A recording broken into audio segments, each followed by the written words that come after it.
అనకాపల్లి వాసుల కోరిక మేరకు రాష్ట్ర పండుగ స్థాయిలో నూకాంబిక అమ్మవారి జాతర అద్భుతంగా నిర్వహించబడింది.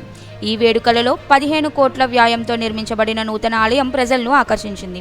నూకాంబిక అమ్మవారి ఆశీస్సులతో రాష్ట్ర అభివృద్ధి కొనసాగుతోందని స్థానికులు తెలిపారు. ఈ సందర్భంగా ప్రభుత్వం తరపున అమ్మవారికి పట్టు వస్త్రాలు సమర్పించారు. జిల్లా ఇన్ఛార్జి మరియు మంత్రి కొల్లు రవీంద్ర ఈ కార్యక్రమంలో పాల్గొని వేడుకలకు ఘనత్వాన్ని చేకూర్చారు. రాష్ట్రంలోని భక్తులు, ప్రాంతీయ ప్రజలు ఆలయం మరియు జాతరలోని సౌభాగ్యానికి సాక్ష్యంగా నిలిచారు.